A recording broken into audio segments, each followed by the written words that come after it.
이제 인간이 지금에 가지고 있는 지식이나 공학 기술만으로는 통제하기가 어려워지는 시점이 도래할 것이다. 그러면 이제 반도체 발전은 이제 끝나는 건가요? 아닙니다. 또 다른 혁신의 돌파구가 생기겠죠. 일단은 기본적으로 기술의 격차가 우리가 잘하는 부분에 대해서는 더 벌려야 되고 우리가 그동안 못했던 부분 중에서 더 공격적인 투자가 있어야 됩니다. 앞서 얘기했던 EUV 같은 것들이 실제로 이런 공학적인 기술이 되기까지는 한 세대 정도의 시간이 반드시 필요합니다.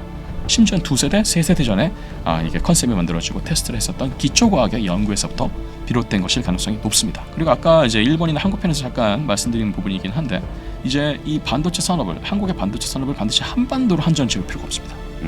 그래서 이제 한국의 반도체 산업의 영향력을 아시아권 전체로 더 나아가서는 세계 전체로 확장시킨다. 이런 개념으로 우리가 전략을 조금 더 큰 밑그림을 가지고 접근해야 되지 않을까 싶습니다.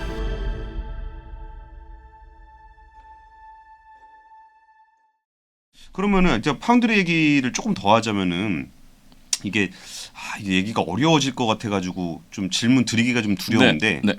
이게 3나노 가고 그 다음에 이제 2나노 삼성전자 기준으로 25년 그리고 1.4나노가 27년 그러니까 삼성전자 로드맵은 이렇잖아요. 네네네.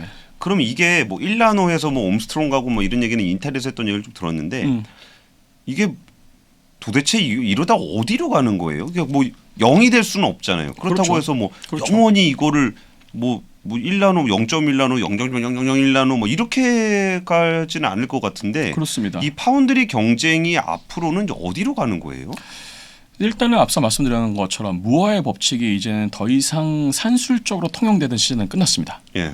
그래서 이제 아키텍처도 바뀌고 뭐 여러 가지 방식이 바뀌었다고 말씀을 드렸었는데 그럼에도 불구하고 지금 이 테크 노드라고 부르고 있는 우리가 뭐 3나노, 2나노, 1.4나노 뭐 심지어는 이제 10옹스트롬 뭐 이런 얘기를 하는데 이 테크 노드가 줄어갈수록 물리적인 피처도 줄어가는 건 맞습니다.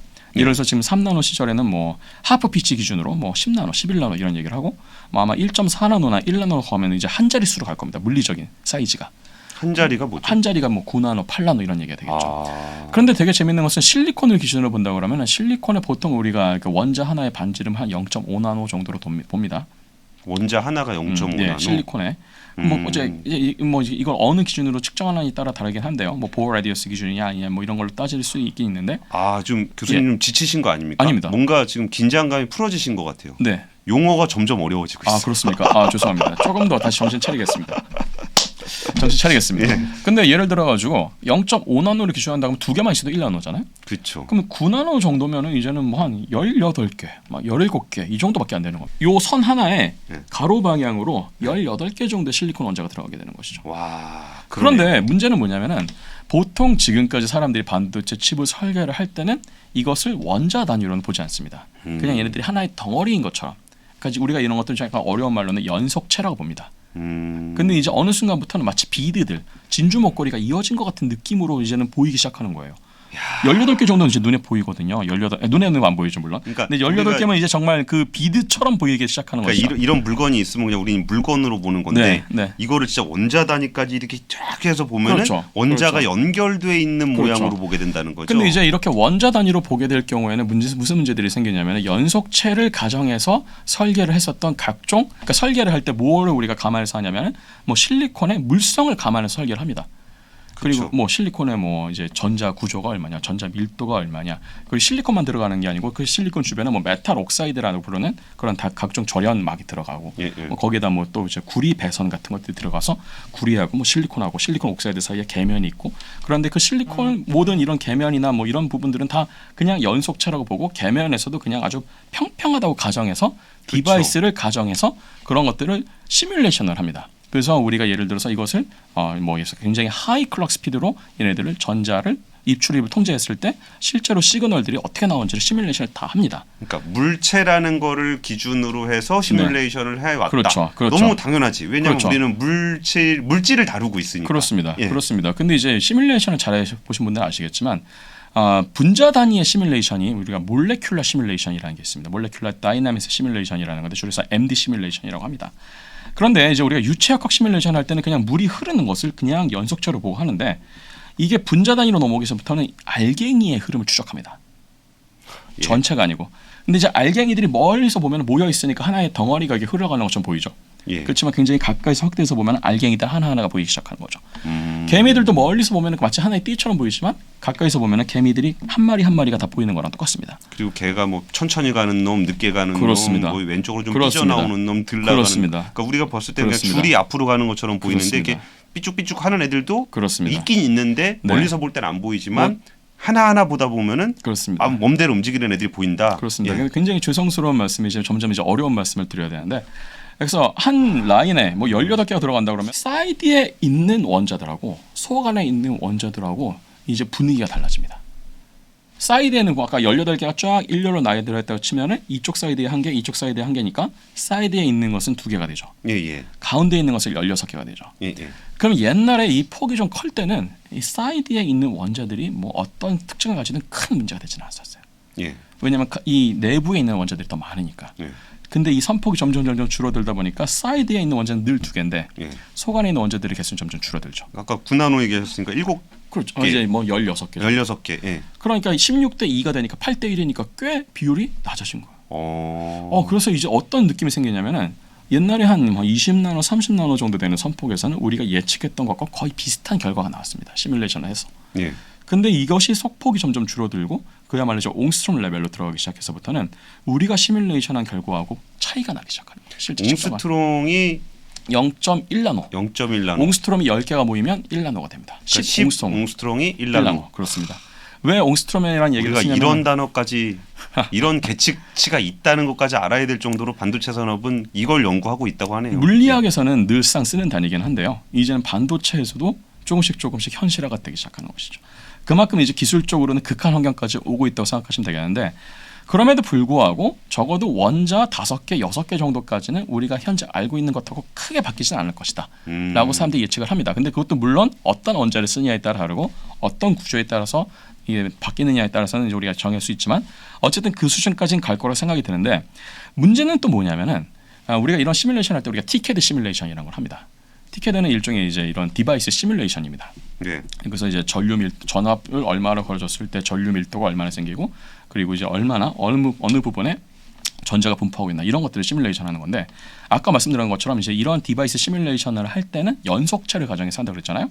연속체가 아니고 이제 알갱이들을 우리가 고민하게 되면 알갱이를 기준으로 하는 시뮬레이션 그리고 알갱이 하나가 무슨 역할을 하게 되냐면 이제부터는 양자역학적인 이펙트들이 나오기 시작합니다.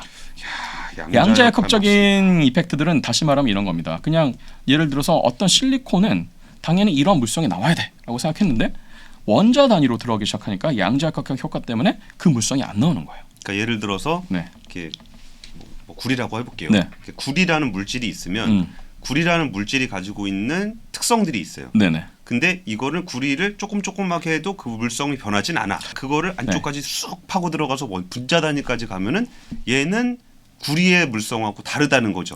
우리가 알고 있었던 그 구리의 금속의 물성하고 다르다는 얘기가 되는 거죠. 우리가 이제 그런 물성들을 계측하기 위해서 DFT라는 시뮬레이션을 합니다. Density Functional Theory라는 시뮬레이션을 합니다. 아마 3프로에서는 처음 언급된 시뮬레이션 얘기일 겁니다. 안 풀어주셔도 됩니다. 네네. 우리 어차피 모르고 넘어갈 거기 때문에. 예. 근데 이제 DFT를 할 때도 뭐를 가정해서 하냐면은 이런 원자들이 수백 수천 개가 결정 구조를 이루고 있다고 가정해서 합니다. 즉 집단적으로 모여 있는 상황에 특정한 결정 구조를 가지고 있는 하나의 3차원 이 시스템을 가정을 해서 합니다. 예를 들어서 그렇게 할 수 있었던 이유는 왜냐하면 얘네들이 주기적인 구조를 가지고 있기 때문에 주기적인 구조에서 예를 들어서 우리가 타일 같은 것들도 주기적인 어떤 패턴 있잖아요. 예. 그럼 패턴 하나만 있으면 타일을 다 만들 수 있잖아요. 예. 마찬가지로 3차원 구조에서도 그런 우리가 그것을 유닛셀이라고 부르는데 유닛셀 하나만 있으면 이 유닛셀을 우리가 딱 정의를 해서 그 안에서의 양자역학적인 계산을 다 해서 이들이 무슨 물성을 가질 수 있을지를 계산할 수 있습니다. 그런데 원자 한 개가 따로 논다? 전혀 다른 이야기가 되는 거예요. 우리 개미 비유 다시 한번 가보죠. 네. 개미가 앞으로 쭉 가고 있을 때는 A라는 지점에서 B라는 지점으로 개미들이 일렬로 이동하고 있다. 그럼 우리는 일렬로 이동하는 그걸 보면서 어쨌든 여기서 여기까지 이렇게 이동을 한다라는 걸 우리가 계측할 수 있어요. 시뮬레이션도 할 수 있어요. 그렇죠. 근데 개미 하나 단위로 들어가게 되면은 얘가 이렇게 간다라고 가정할 수 없이 얘는 요로 가는 놈도 있고 그렇습니다. 요거 한 개 한 개를 다 이제 계측을 해야 되는 상황이 되는 그렇습니다. 거죠. 그렇습니다. 근데 이제 그것이 양자역학적인 관점에서도 문제가 될 수 있는데 제가 지금 들으려고 했던 말씀이 바로 확률론적 문제입니다. 정확하게 지금 권 기자님께서 어디서 조사하고 오신 것처럼 보이는데 굉장히 잘 아셨는데 확률론적이라는 건 뭐냐면은 이런 겁니다. 이제 보통은 이제 이런 거잖아요. 당구를 칠 때 우리가 이제 뭐 적공을 백공에다 치면은 예를 들어서 로봇이 친다 그러면 거의 100% 예측 가능한 궤적으로 가잖아요. 예, 예. 당구공이 굉장히 작다고 생각해 보십시오. 그러면 아주 미세한 죄송합니다 이런 말 써서 삑사리가 나면 예. 그러면 이제 예측했던 궤적으로 안 나오겠죠. 예, 예. 그런 거면 똑같습니다. 정말 이제 패턴의 크기가 작아지고 그야말로 이제 입자들이 너무나 이제 하나하나의 입장이 중요해지게 되는 시점이 되기 시작해서부터는 이 입자가 원래는 통계적으로는 이게 이런 에버리지 밸류로 딱 평균값으로 가야 되는 그것을 벗어나기 시작합니다. 즉 이제 원래는 분포가 이렇게 아주 좁은 분포였다가 넓어지는 분포가 되기 시작하고 요 극단적인 테일로 가는 이런 파티클들이 많이 생기기 시작하는데 이런 것들을 우리가 한국말로는 확률론적 이펙트, 영어로는 스토캐스틱 이펙트라고 합니다. 그러니까 개미가 여러 줄로 다니면은 한두 놈 밖으로 빠져나가도 그런 그 애들이 줄은 그렇죠. 문제가 없는데 그렇죠. 그냥 아예 한 줄로 가고 있다 그러면 한 놈이 빠져버리면 이 줄 자체가 깨져버리는 일이 발생하는 그렇습니다. 거죠. 그래서 이제 100마리가 가야 되는데 한 60마리밖에 못 가는 거죠. 40마리는 다른 데로 가버리고.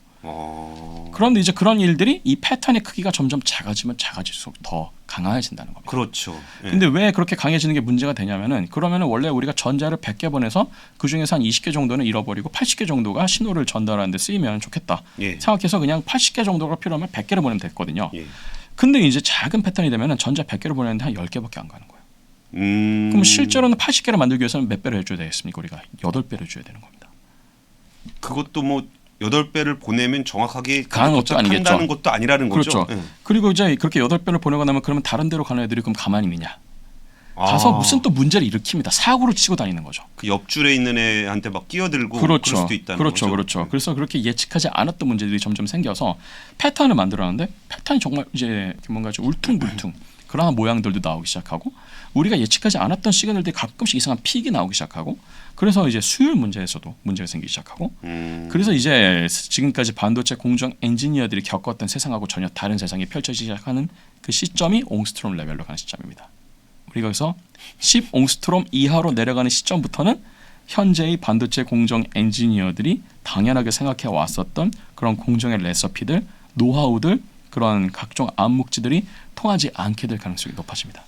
와, 그러면은 그 긴 반도체의 역사 동안 점점 작게만 만들면 좀 더 효율적이 되고 좀 더 비용도 낮아지고 모든 게 해결되던 그런 패턴으로 거기까지 왔는데 네. 이제 더 이상 그 작게 하는 것들이 무의미해지는 때가 올 수도 있다는 거네요. 무의미하다기보다는 이제 인간이 지금에 가지고 있는 지식이나 공학 기술만으로는 통제하기가 어려워지는 시점이 도래할 것이다 라는 겁니다.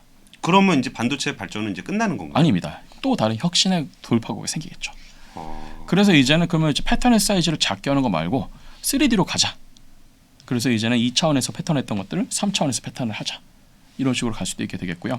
돌파구를 찾아야 되는 시점은 지금 당장은 아니고 네. 한 2030년대 중후반 정도로 봅니다. 근데 하고 저희가 이전 시간에 했던 얘기지만 그 ASM의 그러니까 EUV라는 컨셉이 나왔던 게 87년이라 그랬잖아요. 네네.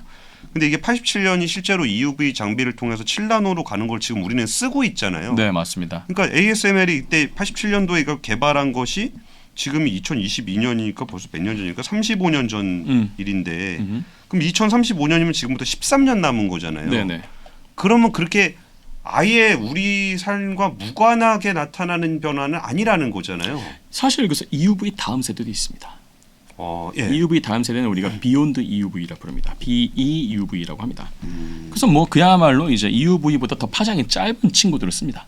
그래서 지금 EUV가 뭐 13.8나노미터의 웨이브랭스를 가지고 있는 극자외선을 쓴다 그러는데 그보다 더 파장이 짧은 뭐 예를 들어서 6나노대, 5나노대 그때부터는 EUV라 부르지 않고 거의 엑스레이에 접근합니다. 근데 이제 그 정도의 파장이 짧은 친구들을 써서 똑같은 방식으로 패터닝을 하는 것에 대해서도 컨셉 연구들은 이미 2000년대부터 진행이 되고 있습니다. 아, 그래요? 네네. 이미 선행 기술에 대해서는 사람들이 굉장히 다양한 탐색을 하고 있는데 사람들도 회의적이에요. 과연 우리가 이 파장을 더 얼마나 낮출 수 있을 것이냐, 어디까지 낮출 수 있을 것이냐.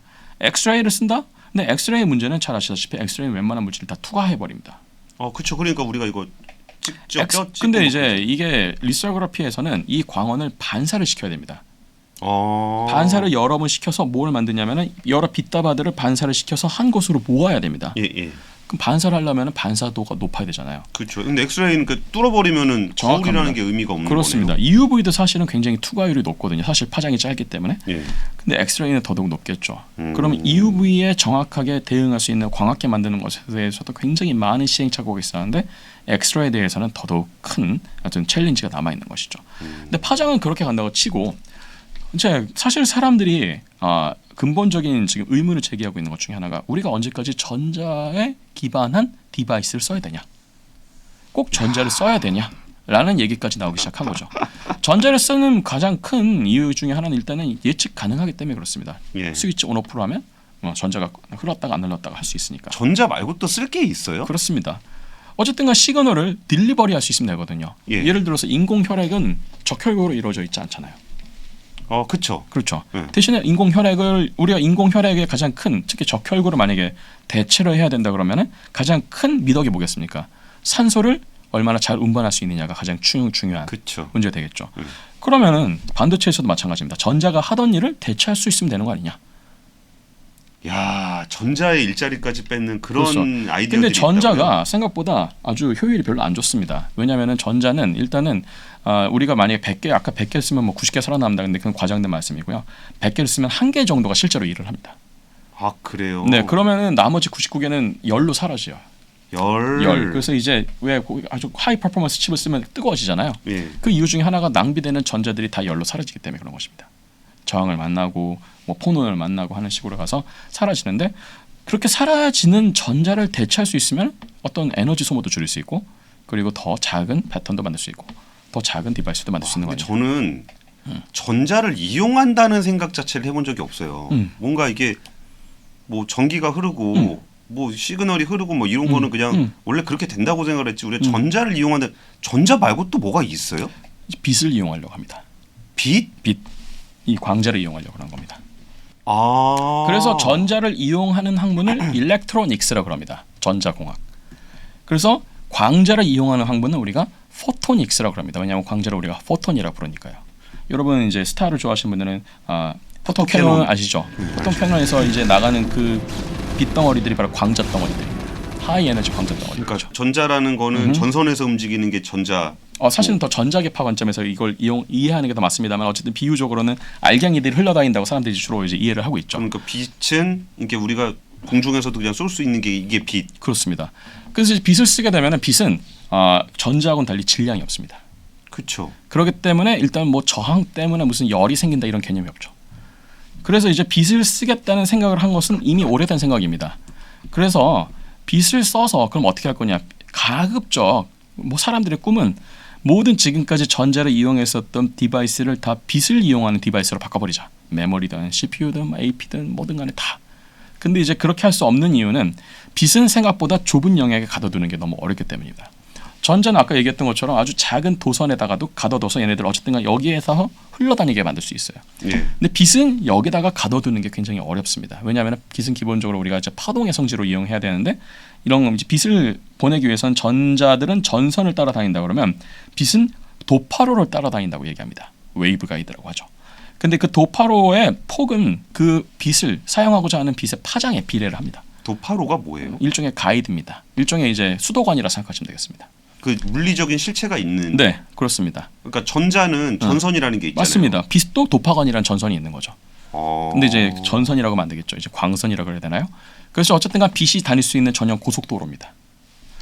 근데 빛이 그 도파로에 얌전하게 잘 들어가 있느냐? 아닙니다. 끊임없이 옆으로 새어나가려고 그래요. 우리가 미래 반도체 경쟁을 얘기하는데 지금 말씀하시는 얘기가 되게 진지하고 치열하게 경쟁을 하고 있는 분야인 맞습니다. 그래요? 네네. 반드시 얘기를 하고 넘어가야 되는 분야입니다.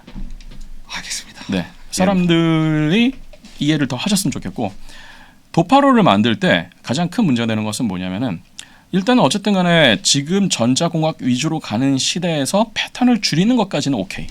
예. 도파로는 패턴을 줄이는 게 한계가 있습니다. 지금 왜냐하면은 그러면 파장을 더 줄여야 되는데 파장을 더 줄이면 더 많이 새어 나갈 수밖에 없으니까. 그리고 또 도파로의 가장 큰 문제는 직접 회로를 만들려 그러면은 막 이리저리 꼬고 막 이래야 되잖아요. 회로 이렇게 막 복잡하게 꼬이는 거 아시잖아요. 도파로가 이렇게 휘는 순간 이 휘는 코너에서 또 많이 새어 나갑니다. 빛이. 그래서 실질적으로 이렇게 도파로를 정확하게 잘 설계하는 것에는 아직까지 기술적인 한계가 많이 있고요. 그래서 이제 우리의 꿈은 모든 것이 다 빛으로 동작하는 반도체를 만드는 것이지만 거기까지는 아직 요원하니까 적어도 칩하고 칩 혹은 칩 내부에서 다른 소자하고 소자들을 이어주는 그 인터페이스만이라도 빛으로 만들자 라고 해서 추진이 되고 있는 것이 실리콘 포토닉스 기술입니다. 이 실리콘 포토닉스 기술도 역시 인텔이 많이 제일 투자를 하고 있지만 이제 굉장히 많은 회사들이 점점 이쪽 분야에 대해서 투자를 하고 있고 뭐 엔비디아도 최근에 연구하는 조직을 발전시키기도 했죠. 그래서 이제 포토닉스가 하나의 솔루션 중에 하나. 또 하나가 이제 빛 말고 그러니까 전자를 계속 쓰되 예를 들어 가지고 이제 아예 양자 쪽으로 가자. 그래서 뭐 지금 우리가 쓰고 있는 형태 이렇게 메모리 따로 뭐 CPU 따로 뭐 이런 식으로 해서 입출력 구조 만들어 가지고 우리가 컴퓨터공학 처음 배울 때 컴퓨터공학 101 배울 때 보는 그런 형태의 아키텍처를 우리가 폰 노이만 구조라고 합니다. 예. 이 폰 노이만 구조를 언제까지 우리가 고수해야 되냐? 벗어나자. 그러면 어떻게 해야 되냐? 아예 아키텍처 단계부터 다시 재설계를 하자. 해서 나온 것이 뭐 CPU 따로 뭐 메모리 떨리는 게 아니고 그냥 아예 이게 칩 내부에서 모든 것이 통합이 돼버리는 형태로 가는데 뭐 그 중에 하나의 대표적인 케이스 중에 하나가 맵리스터라는 겁니다. 그래서 이건 메모리하고 리지스터가 합쳐진 개념이라고 볼 수가 있는데 이게 마치 뭐랑 비슷하냐면 인간의 뉴런 그 신경세포가 작동하는 방식과 굉장히 비슷합니다. 그래서 이걸 다른 말로는 뭐 뉴로모픽 컴퓨터의 구성 요소라고도 하죠. 그런데 이제 이러한 구성 요소로 가면은 앞서 말씀드린 것처럼 에너지를 훨씬 덜 쓰면서도 훨씬 더 고성능의 그런 계산을 할 수 있기 때문에 이 부분도 한번 우리가 추구해 볼 수 있는 옵션 중에 하나가 되겠고 더 나아가서는 이제 양자 컴퓨터 쪽으로 가는 것인데 양자 컴퓨터 쪽으로 가기 위해서는 역설적이게도 지금 현재의 반도체 소자 기술에 충분한 발전이 없으면 양자 컴퓨터로 갈 수가 없습니다. 기본적으로 칩을 만든 다음에 그 칩에 큐빗을 가둬둘 수 있는 정확한 구조를 만들어줘야 되는데 그것을 아까 얘기했던 뭐 다이아몬드 내부에서의 디펙을 가지고도 얘기할 수 있게 되겠고요. 뭐 다양한 형태의 그런 퀀텀 스테이트, 양자 스테이트들이 서로 인탱글이 되게끔 그리고 그 인탱글이 되는 그 라이프 타임, 수명이 더 길어지게끔 만드는 것이 굉장히 중요한데 그러면 일단은 그 배경이 될 수 있는 기술들은 일단은 그렇게 칩을 굉장히 아주 작은 사이즈로 정밀하게 만들 수 있는 마이크로 패브리케이션 공정 기술이 반드시 보장이 되고 있어야 됩니다. 이 부분에 대해서 은근히 또 투자를 많이 하고 있는 회사가 인텔입니다. 근데 이제 사실은 인텔은 칩 자체를 만든다기보다는 배경이 될 수 있는 기반 기술 쪽에 더 투자를 많이 하고 있다고 보시면 되겠고요. 칩 자체에 지금 이제 전사에 역량을 집중해서 만들고 있는 회사 중에 하나가 구글. 그래서 이제 2018년, 19년 이때 시점에 만들었던 칩 중에 하나가 구글의 시커머 칩이라는 게 있습니다. 그래서 이제 시커머 칩에서는 뭐 시커머 뭐 128 큐빗을 집적을 했다. 뭐 이런 얘기들을 합니다. 그래서 이제 보통 그런 전자 기반의 CPU나 이런 것들로 풀기에는 수만 년이 걸리는 문제들을 뭐 단 수백 초 안에 뭐 했다, 계산을 했다 이런 얘기들을 합니다. 근데 이제 이거에 대해서 또 회의적으로 보고 있는 기업이 IBM입니다. IBM은 또 IBM 나름의 그런 양자 컴퓨터 방식이 있고요. 그래서 이제 뭐 양자 트랩이나 뭐 이런 것들을 가지고서 이제 IBM에서 이제 어떻게 보면 오픈 소스들을 또 많이 공개하고 같이 또 이걸 개발하려는 움직임도 있습니다. 그래서 지금의 실리콘 전자 기반의 실리콘 일렉트로닉스 기반의 기술은 물리적인 한계, 기술적인 한계, 조만간이 뭐 이제 몇 년이 됐을지 몇십 년이 될지 모르겠습니다만 조만간 봉착하는 것은 기정사실이고 그러면 이제 이것의 한계를 어떤 식으로 우리가 돌파할 수 있을 것인지에 대해서 굉장히 다양한 옵션들이 존재하고 있는 것이고 이런 옵션들에 대해서 다 지금 탐색하는 기업들 그리고 어떤 것들은 기업이 더 잘하는 것도 있지만 아직까지는 어떤 것들은 학교가 더 잘하는 것도 있고요. 이런 면에 있어서 미국이 여전히 이니셔티브를 쥐고 있는 것이 우리가 좀 주목해봐야 되는 부분 중에 하나가 되겠죠. 특히나 이제 이런 양자 컴퓨터나 차세대 반도체 기술 면에 있어서는 미국이 잘하는 그 기관 중에 하나가 미국 국립표준과학연구원이라는 곳이 있습니다. NIST라고 하죠.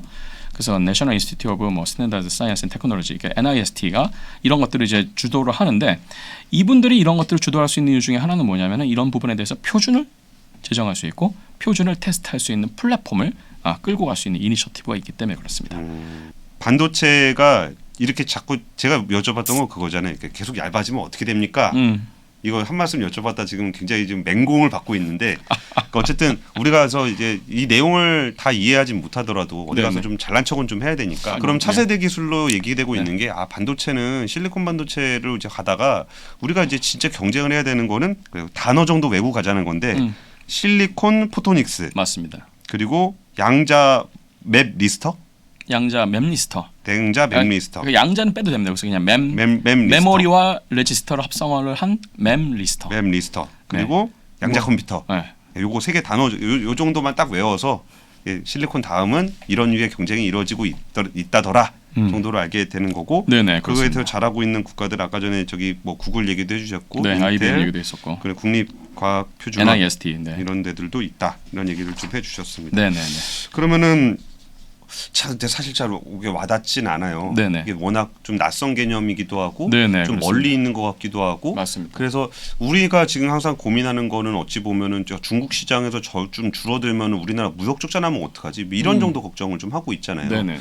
근데 어쨌든 이 부분에 대해서는 앞에 중국에 대한 이야기, 일본 얘기를 해주면서도 좀 제언을 주셨는데, 그럼 한국 전체 산업이 그 지금부터 또 꽤 긴 기간까지 이 국제사회 통해서 반도체 산업의 경쟁력을 유지하기 위한 일종의 제언 같은 거를 좀 해주신다면 네네. 좀 이 부분을 좀 마지막으로 좀 부탁을 좀 드리겠습니다. 네, 알겠습니다. 일단은 저도 굉장히 오늘 장시간 동안 얘기를 하다 보니까 약간 주제가 너무 이제 흐트러진 감이 없잖아 있었는데. 근데 그 부분이 궁금하신 분들도 있으실 거예요. 그래서 예. 제가 너무 이제 차세대 반도체 쪽에 대해서는 이렇게 많이 알지도 못하는데 너무 많이 떠든 것 같아서 좀 죄송하게 생각합니다. 그럼에도 불구하고 혹시나 도움이 되실 수 있다면 좀 보람이라고 생각하고요.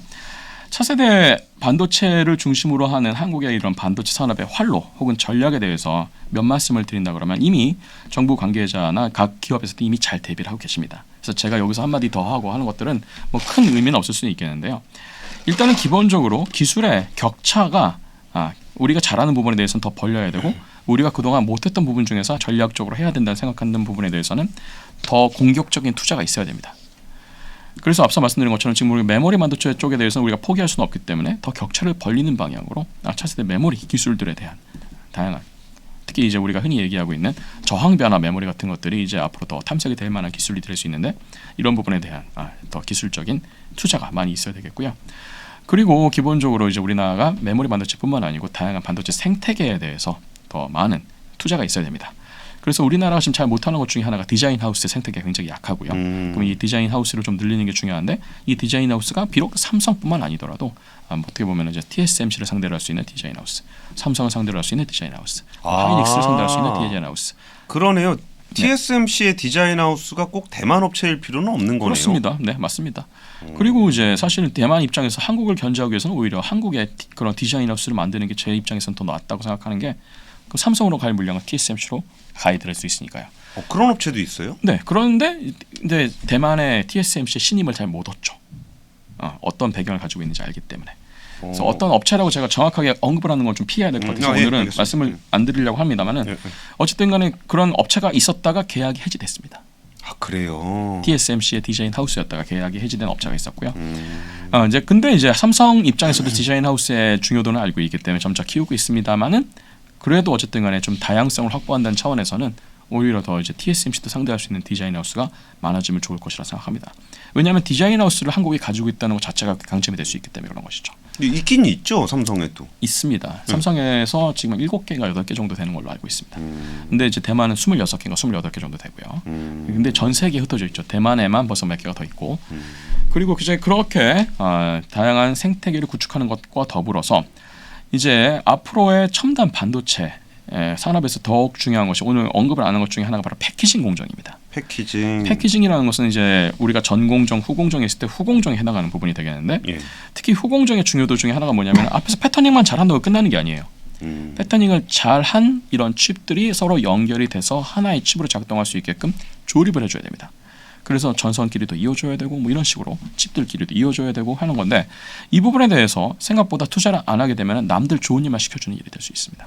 그래서 TSMC도 이렇게 파운드리에서 이렇게 강점을 가지고 있습니다만 우리가 OSAT이라 부르는 이 후공정 면에 있어서도 큰 투자를 하고 있기 때문에 우리나라도 결국 이런 부분에 대해서 더 많은 투자를 할 필요가 있고 다행히 후공정 분야에 대해서 우리나라 업체들이 점점 많이 생기고 있는 상황이긴 한데 더 경쟁력을 갖추게 될 필요가 있습니다.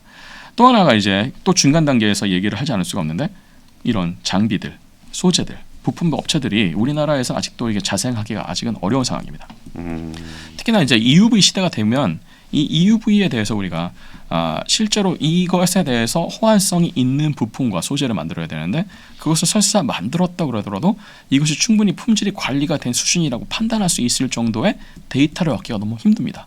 기본적으로 EUV라는 소스를 확보하기가 너무 어렵기 때문이죠. 그러니까 내가 뭔가 소재 장비를 만들었으면은 이 소재가 실제로 잘 작동을 하는지를 시험을 해봐야 되는데 맞습니다. EUV 장비라든지 테스트를 해볼 수 있는 인프라가 없다 이런 말씀이신 그렇습니다. 거죠? 예. 근데 이제 그런 장비들이 아시다시피 너무 고가인데다가 활용하기가 너무 어렵기 때문에 어떤 이제 중소기업, 중견기업 차원에서 그 장비를 사는 것은 너무 어려운 일이고요. 그러니까 예를 들어서 내가 소재 만들었는데 시험해 보려고 EUV 장비 5천억 주고 주문하면 한 20년 있다 온다는 거 아니에요?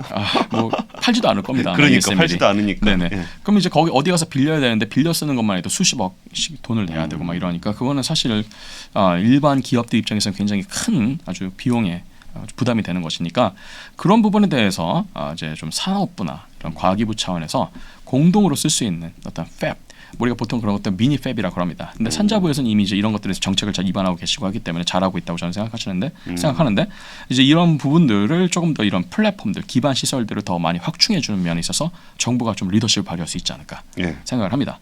그래서 앞서서 또 제가 이제 언급을 하지 않았던 것 중에 하나가 뭐냐면 중국이 EUV를 지금 제어를 받고 있기 때문에 뭐 EUV를 못할 거라 생각하는데 중국 입장에서도 돌파구는 있습니다. EUV를 직접 만들면 됩니다. 근데 직접 만드는데 ASML 방식으로 만드는 게 아니고 가속기를 지어서 만들 수가 있습니다. 포항에 있는 그런 방사관 가속기하고 비슷한 형태로 가속기를 만든 다음에 그 가속기에서 가속이 되는 몇몇 그 에너지 소스를 EUV 대역까지 감속을 시키면은 EUV 소스를 만들어낼 수 있습니다. 그럼 이런 것들을 가지고 해야 되는데 이런 것들은 기업이 못 만드니까 정부 차원에서 한번 기반 시설, 사회 간접 자본 시설, 국가 기관 산업을 위한 사회 간접 자본 시설이라 생각하고 투자를 하면 좋을 것 같고요. 이런 상황에서 이제 우리가 흔히 얘기하는 대기업이라 부르는 이런 기업들이 상생의 정책을 같이 펴주시면 더 좋을 것이라 생각이 듭니다. 어쩔 수 없이 이런 대기업들도 결국은 이런 생태계의 하나의 멤버로서 그리고 또 하나의 플레이어로서 중요한 축을 차지하는 것은 사실이지만 같이 협력을 해야 되는 업체들이 없다 그러면은 스탠드 언론하기 어렵습니다. 그래서 좀 더 상생의 예를 들어서 이제 세대 교체가 될 만한 장비들을 뭐 이 공동의 플랫폼을 위해서 예를 들어서 이제 어떤 기증을 한다든지 하는 방식으로 더 이제 생태계를 확장하는 데 더 도움이 되면 좋을 것 같고요. 그리고 아까 이제 일본이나 한국 편에서 잠깐 말씀드린 부분이긴 한데 이제 이 반도체 산업을 한국의 반도체 산업을 반드시 한반도로 한전 지을 필요가 없습니다. 그래서 이제 한국의 반도체 산업의 영향력을 아시아권 전체로 더 나아가서는 세계 전체로 확장시킨다 이런 개념으로 우리가 전략을 조금 더 큰 밑그림을 가지고 접근해야 되지 않을까 싶습니다. 그렇습니다. 네, 그리고 기초과학 연구를 우리가 빼놓을 수가 없습니다. 아무리 강조해도 지나치지 않는 건데 앞서 얘기했던 EUV 같은 것들이 실제로 이런 공학적인 기술이 되기까지는 한 세대 정도의 시간이 반드시 필요합니다. 근데 마찬가지로 지금 우리가 다양하게 얘기했던 다양한 돌파구들 이런 것들이 이미 90년대, 2000년대 이미 다 지금 진행이 되고 있고 지금도 진행이 되고 있는 기술 중에 하나인데 이 중에서 어떤 것이 실제 혁신의 돌파가 될지는 아무도 모릅니다. 다만 어떤 돌파구가 나오긴 나올 텐데 반드시 그것의 원리를 추적해 보면은 이미 한 세대, 심지어 두 세대, 세 세대 전에 이게 컨셉이 만들어지고 테스트를 했었던 기초과학의 연구에서부터 비롯된 것일 가능성이 높습니다. 한국도 반도체 산업에 국가의 명운을 걸었다라고 산다 그러면은 그거하고 연관이 돼 있는 기초과학에 대한 투자를 정부 차원에서 더 확장을 해야 됩니다. 이것을 단순히 인력 공급을 위해서 반도체 학과를 더 증원을 한다든지 계약 학과를 더 많이 만든다든지 하는 식의 방법은 단기적인 방법에 불과합니다. 조금 더 중장기적인 관점에서 전략적으로 접근하기 위해서는 이 반도체 산업과 연관이 될 수 있는 기초과학에 대한 투자를 정부 차원에서 더 확충할 필요가 있겠습니다. 그러니까 이제 단기적으로 이거를 뭐 파운드리를 어떻게 할 거고 뭐 나노를 조금 줄이면 어떻게 할 거고 수율을 어떻게 높이면 좋을 건지 여기 엔지니어링 어떻게 공급할 건지 뭐 이런 부분도 있겠지만 네네. 그럼 아까 말씀해 주셨던 것처럼 정말 이렇게 아예 전자를 사용하지 않고 광자를 쓰는 영역이라든지 아니면 이게 아까 실리콘 포토닉스나 이런 거는 언제 될지는 뭐 언젠가 무엇인가 되긴 될 건데 이런 것들이 실제로 현실화됐을 때 그 기원을 따라가 보면 기반 기술이 되는 물리학이라든지 화학이라든지 재료과학이라든지 이게 재료과학이라든지 이런 게 기반이 돼 있을 때 30년 후에 또 다른 ASML이 나올 수 있는 그렇습니다. 그런 기반이 된다는 말씀을 좀 해주셨고 그렇습니다. 그리고 아까 1, 2부에서 설명해 주셨던 거를 조금 더 제가 요약해서 말씀드리면은 지금 그 일본의 어떤 그러니까 똑같이 중국 시장을 잃어버리고 있는 전 세계가 다 중국 시장의 접근성이 떨어지는 가운데 일본의 어떤 장비 소재 업체를 우리의 공급망으로서 아예 편입을 시키는 방법 혹은 인도라든지 동남아 같이 중국의 반도체가 디커플링 되는 과정에서 독자적인 반도체 산업을 키우고 싶어하는 것들을 우리의 일종의 그 컨소시엄이나 맞습니다. 우군으로 만드는 맞습니다. 그런 전략들도 한국 반도체 산업의 미래를 좀 넓고 깊게 공고하게 가져가는 이야기인 것 같습니다. 네, 정확하게 요약해 주셨습니다.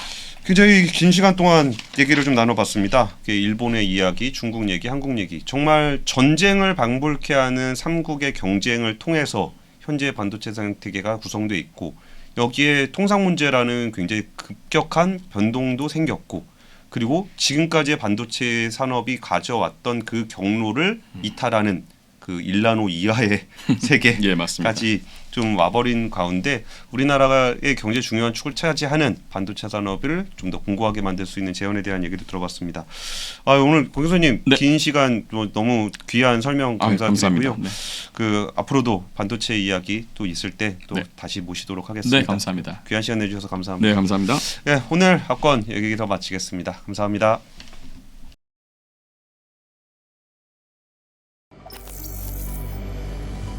저희 3프로TV가 우리나라에서 가장 많은 데이터를 분석하는 송기령 부사장과 함께 미래대학 강의를 선보인 지가 벌써 1년이 지났습니다.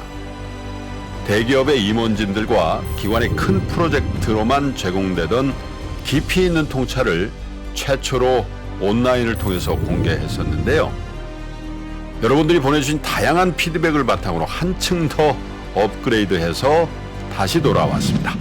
3프로TV 미래대학 확장판.